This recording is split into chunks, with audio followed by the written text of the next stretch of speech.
Captain's got to teach stuff.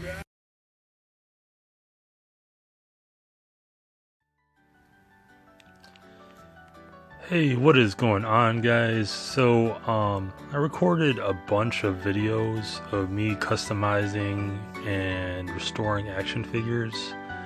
And originally this video came out to be like an hour, so I had to speed it up just to make it fit. But basically what I'm doing is I have a bunch of action figures that over the years they've worn out, the paint applications are just gone, so I decided to take it upon myself to buy some acrylic paints and restore these action figures to their old glory. Just because, you know, I have some ability with the paintbrush and paint, and I figured this was going to be an easy fix.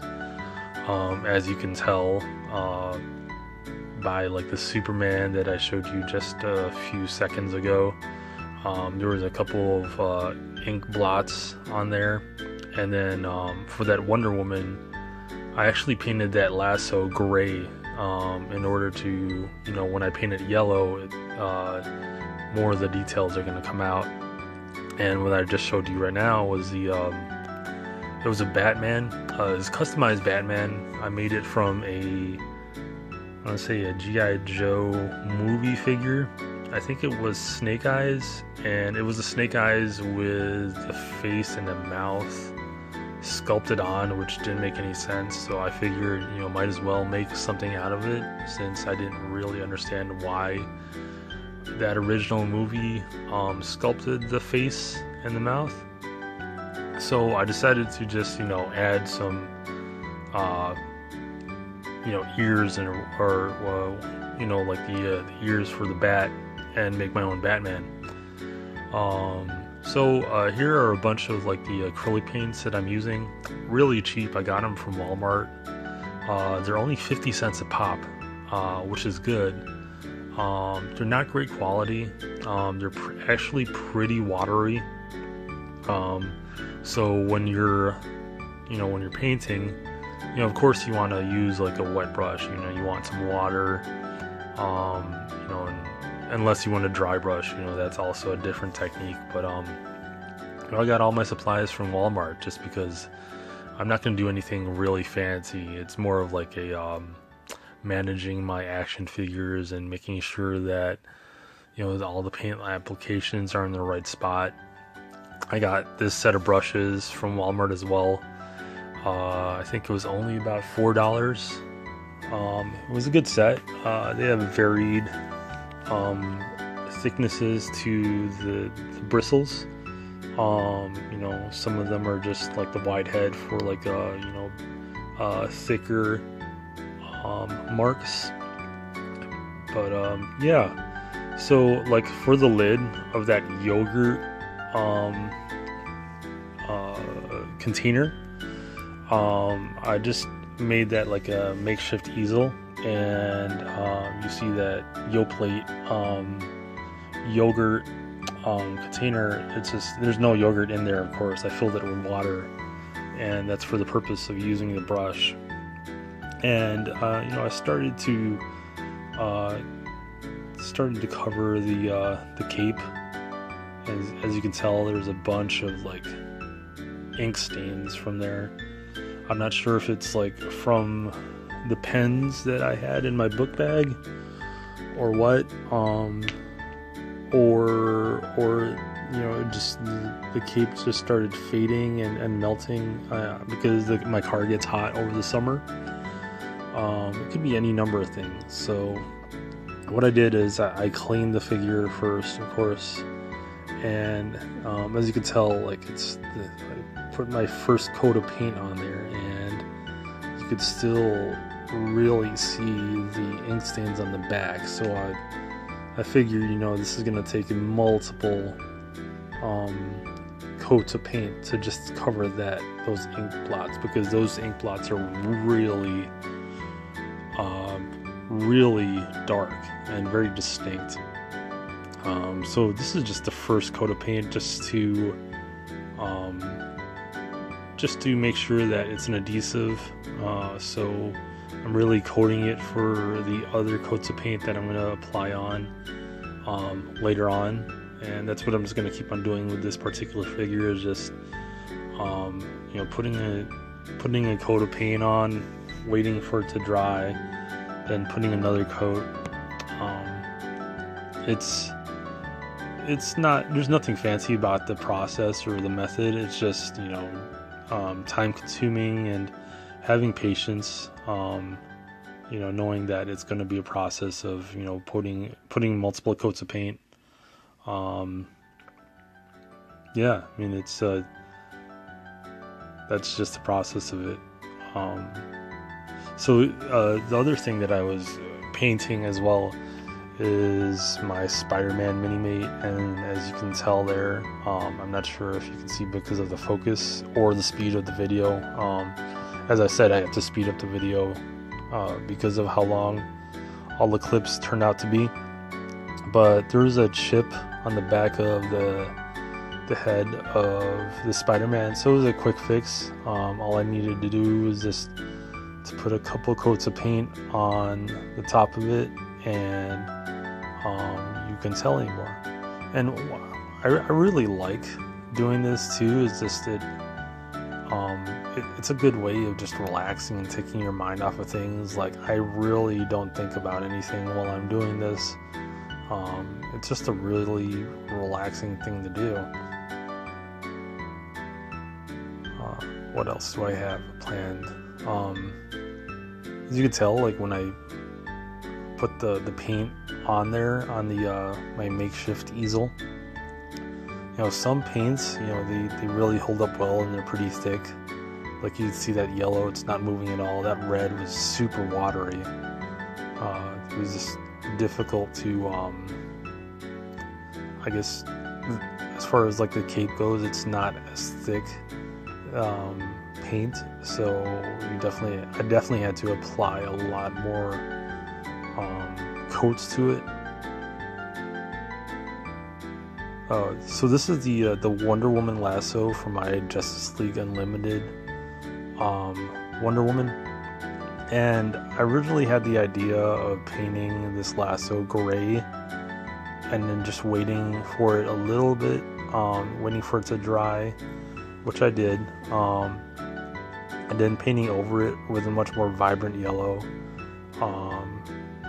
more so dry brushing it, just because there are ridges within the lasso. So my idea was that the gray would come out within the ridges and I dry brush it, and more of the details would show, giving it a more dynamic feel to Wonder Woman's lasso.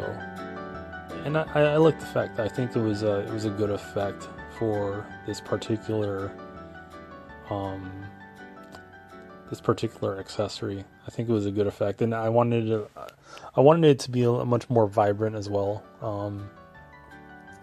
much more of a glowing effect. I think the original paint applications for this lasso wasn't vibrant enough. It was pretty dull.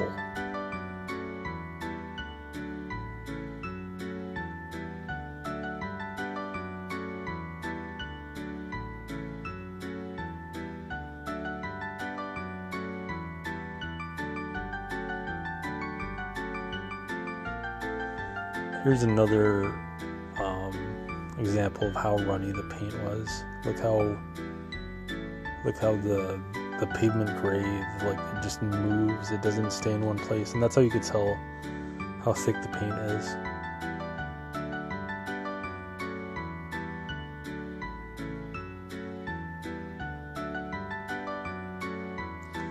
So before I applied the paint of the costume, I forgot that I didn't have any peach color.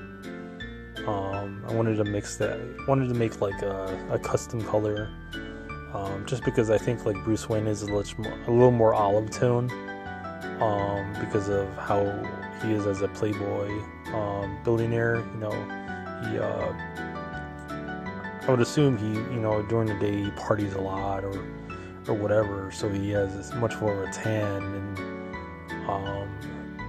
you know, it will show up better with the contrast of like the gray or the black of his costume. So I wanted to just make a custom color, making him a little more olive instead of like pasty white, because I've never pictured Bruce Wayne as pasty white. Like he's always on the move. He's always busy. So I had to make a custom color. Also, I didn't want to go back to Walmart and pick up more paint. It was late in the night, so I didn't want to. This was just me being lazy, but not really. And it was more fun this way. You know, if you're doing something creative, you know, you might as well go all the way.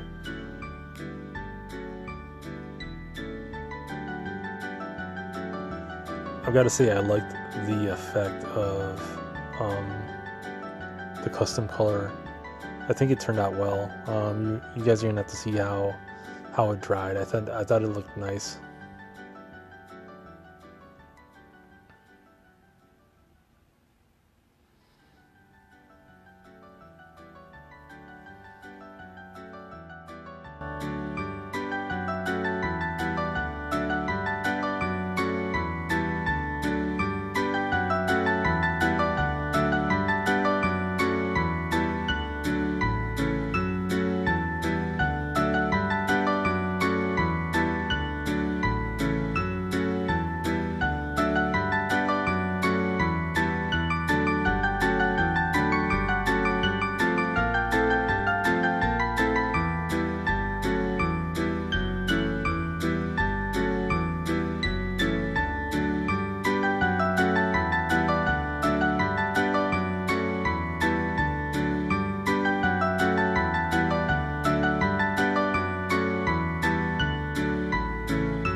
Alright, so the first coat of paint was dried on the Superman cape, and so I'm applying the second coat of paint, and it looks like it's fading the black ink just a little bit, but there's some progress on there.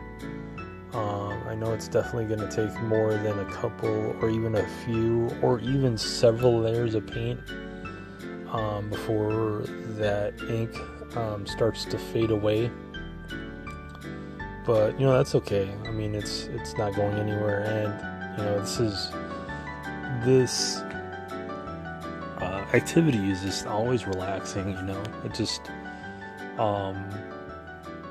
the purpose of it is very simple. All I'm doing is just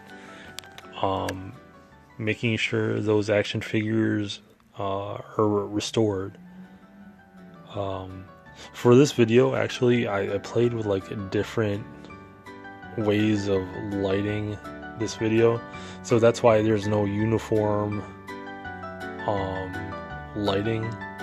I actually don't have any professional lights, so I just rely on like the lighting of this condominium, just to really you know, put things in perspective of how of the type of lighting I'm working with.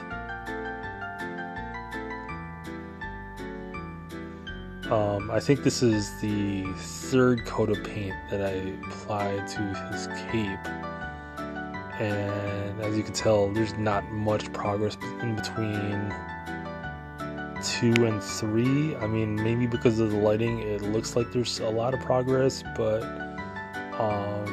as far as like looking at it in real life, not much. And that's also because of the lighting as well. That's a lot of it has to do with the lighting. It's yeah, the ink is still, the black ink is still very distinct on the cape.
Alright, so the custom paint is all dried on my custom Batman, and I gotta say it looks weird without the painting of the mask,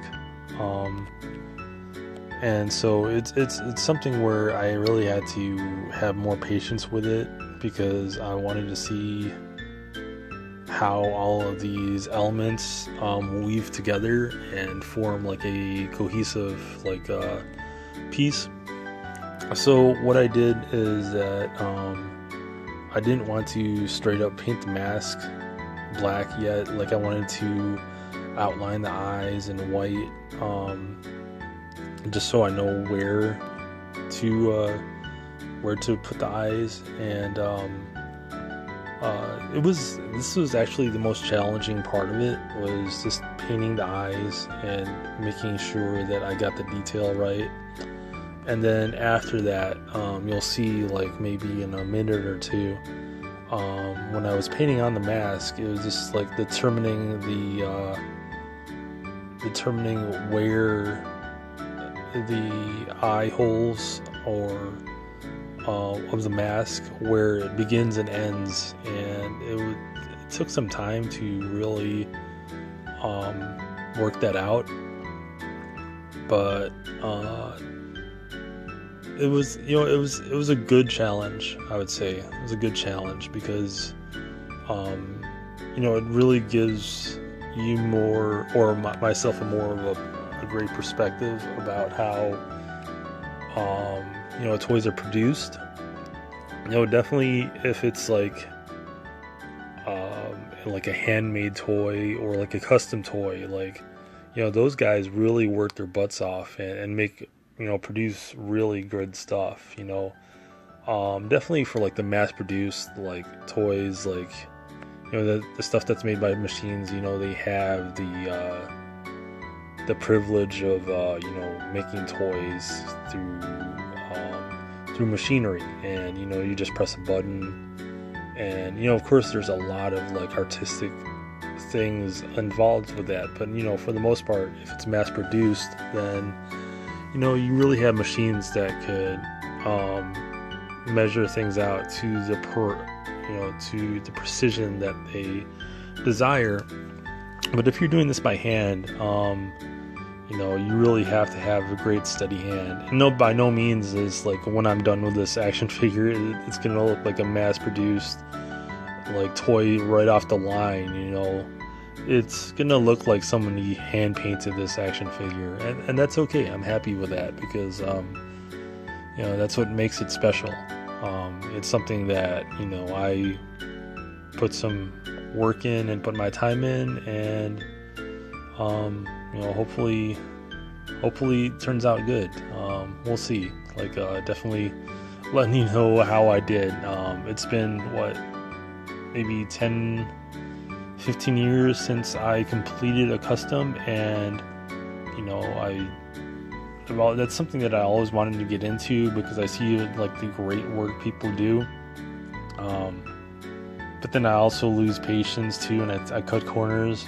And also I like my lack of time too. Like, things are so hectic right now. I'm like full-time in school. But it's such a fun hobby to participate in. Alright, so as you can tell right there, I'm outlining the eyes. The mask part was really difficult. You know, all these decisions that have to be made relatively quickly since I was using acrylic paint. You know, you gotta make these decisions quickly, or the paint's gonna dry, and you know, you want to leave your mark as, let's say, like decisively as possible, just because, you know, if you don't, then you're gonna have like a chalky brush. And you could always wet the brush, of course, but you know, it's good to not have your paint clump up, I would say. So I was using like a really fine tip brush to complete these details.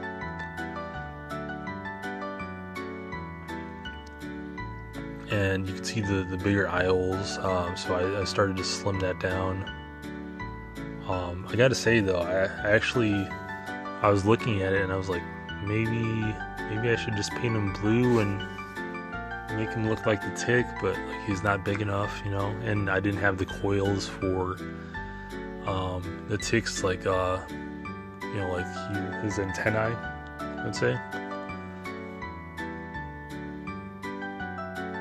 So I had to flip the figure in multiple positions, you know, just so I didn't, so I could get, you know, closer to the areas that I specifically had to paint. And like the face, the skin color, it turned out pretty well, I would say, just because, like, you know, in contrast to the rest of the paint, like the black, in contrast with the skin color, and I thought it turned out well.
Alright, so I started painting the eyes.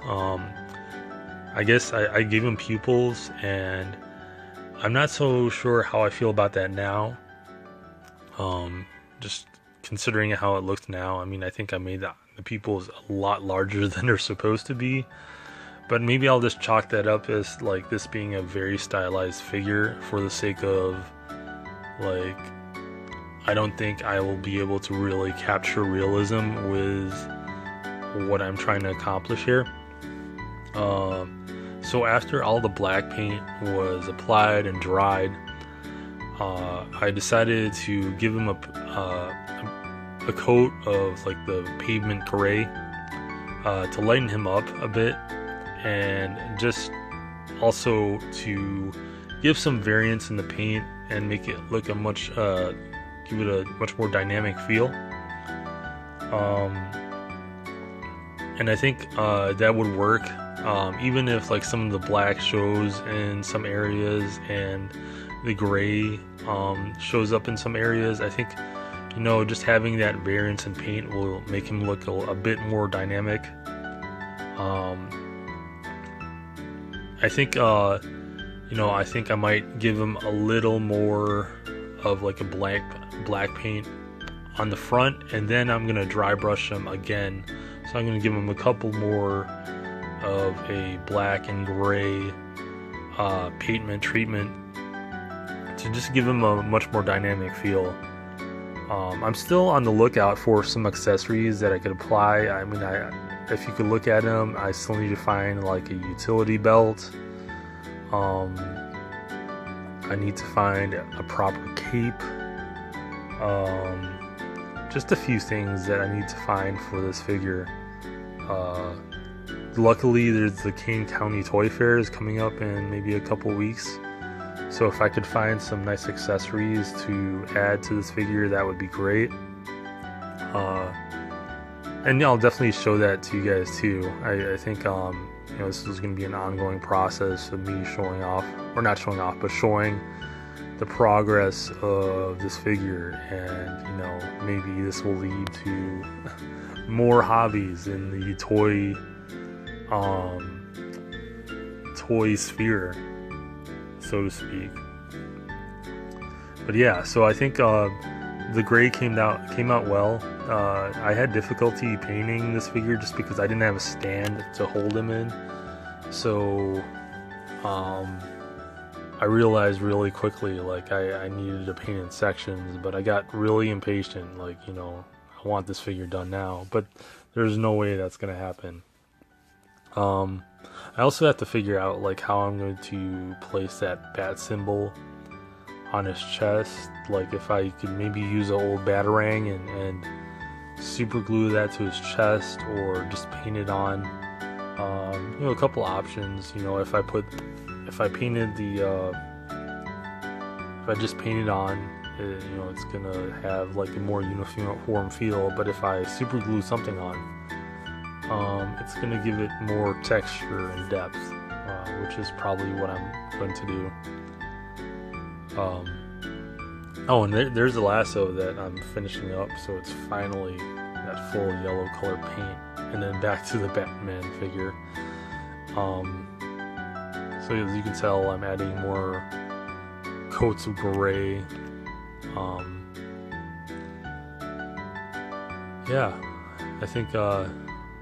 think finally finishing this figure